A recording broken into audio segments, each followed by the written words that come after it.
At a railway station in the city, there lived a beggar. He survived by asking alms from the passengers traveling in the trains that arrived and departed from the station. One day, while he was begging, he noticed a tall man dressed in a suit. The beggar thought, "This man looks very rich. If I ask him for alms, he will surely give me good money." So he walked up to the tall man and began begging from him. Seeing the beggar, the tall man said, "You're always asking. Do you ever give anything to anybody?" The beggar replied with helpless eyes, "Sir, I am just a beggar. I always ask people for money. I have nothing that I can give to anyone." The tall man said, "If you cannot give anything to others, then you have no right to ask for anything. I am a businessman. I believe in give and take. If you have something to give, only then can you expect something in return."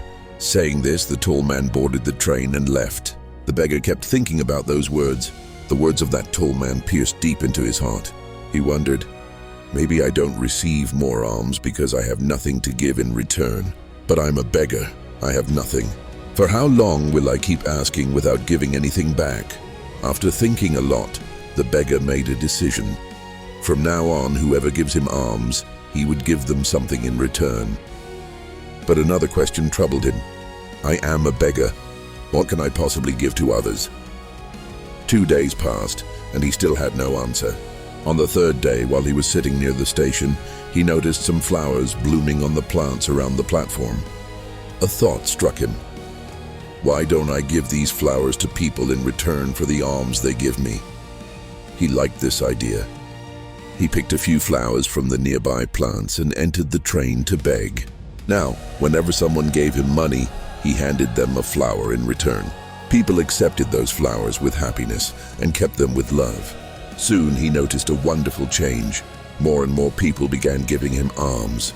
He plucked all the flowers near the station every day, and as long as he had flowers with him, people gave him money happily. But once he ran out of flowers, the flow of alms would stop. This became his daily routine. One day, while begging in a train, he saw the same tall man, the man who had inspired him to start giving flowers in return for alms.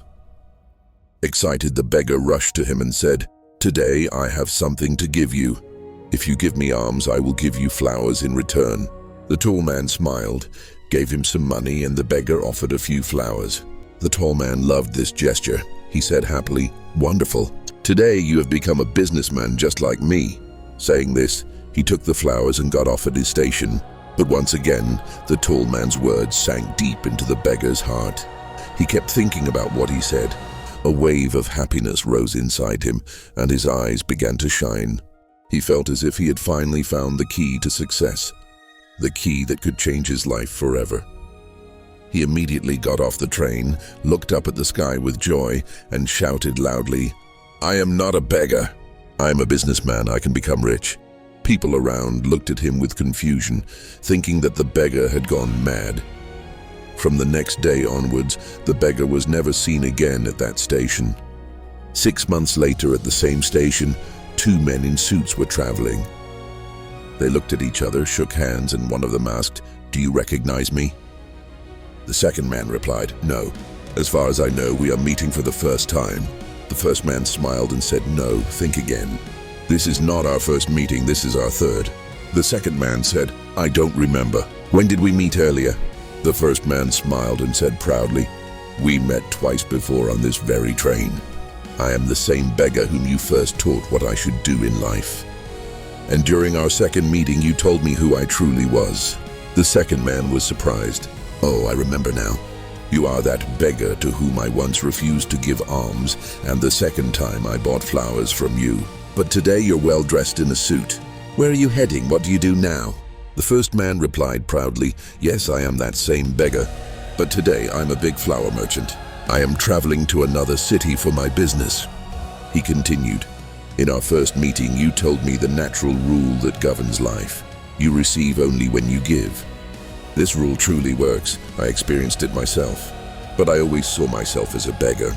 I never thought beyond that. In our second meeting, you told me that I had already become a businessman.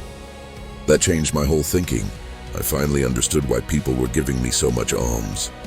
They were not giving me charity, they were paying for the flowers. Everyone was buying flowers from me because they were getting them at a low price. In their eyes, I was a small businessman, but in my own eyes, I was still just a beggar.